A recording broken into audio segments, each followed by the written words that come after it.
माधव को लेके इस गली में नहीं गुजरना। এই রাস্তাটা না তোর বাবার না, এটা দিয়ে যাবে কি যাবে না বলার অধিকার তোকে দেয়নি, ঠিক আছে? তার মানে তুই এইসব কথা বলিস हम না। तो भीम को मानते हैं। ঠিক আছে তুই ভীমকে মান, আমরা তো কেউ বলছি না যে তুই জয় শ্রীরাম বল, আমরাও চাই যে তুই তোর ধর্মটাই কর, তোর ধর্ম নিয়ে তো আমরা বলছি না। आपका नाम? आपका नाम लौड़ा। বাহ তুদির ভাই, তোর নাম জিজ্ঞাসা করলো, তুই তোর নাম কি বললি? লাউড়া। তোর বাপ কি তোর নাম লাউড়া রেখেছিল ছোট থেকে? ও লাউড়া ভাই। तुम नाम तो बोला, आपको जब इतनी हिम्मत है तो आप नाम बोले। বাহ লাউড়া ভাই, তুই তোর नामটা ঠিকভাবে বলতে পারছিস না যে তোর বাবা তোর নামটা কি রেখেছিল। माधव लौड़ा है। ক্যামেরাম্যান এই বোকাচোদাটা কি বললো, ওর মুখের ভাষাটা একবার রিভিউ করতো। मेरा नाम माधव लौड़ा है। क्या पर ये बात है।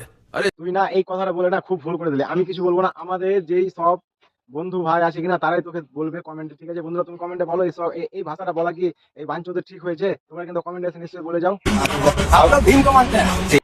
দেখ ভাই সব শেষে সব লাস্টে একটাই কথা বলতে চাই যে ধর্ম নিয়ে কেউ কাউকে বিবাদ করতে চাস না, ঠিক আছে? তোর ধর্ম তুই তোর কাছে রাখ, আমাদের ধর্ম আমরা আমাদের কাছে রাখি, ঠিক আছে? তুই তোর ভীমকে মান, আমি আমার জয় শ্রীরামকে মানছি, তো আমাকে মানতে দে। এইভাবে ঝগড়া ঝাঁটি করিস না রাস্তা পথে, ঠিক আছে? আমি মানলাম যে তোর এরিয়া গেছে বলে তুই তোর মানে দাপুট দেখাতে পারবি, যখন তুই আমার এরিয়া আসবি তখন তো আমি আমার দাপুট দেখা দেবো। তো সেটা না করে তুই তোর ধর্ম কর, আমি আমার ধর্ম করবো, ঠিক আছে? সব লাস্টে একটা কথা বলতে চাই, জয় শ্রীরাম। শ্রীরাম ছিল, শ্রীরাম থাকবে, আর শ্রীরাম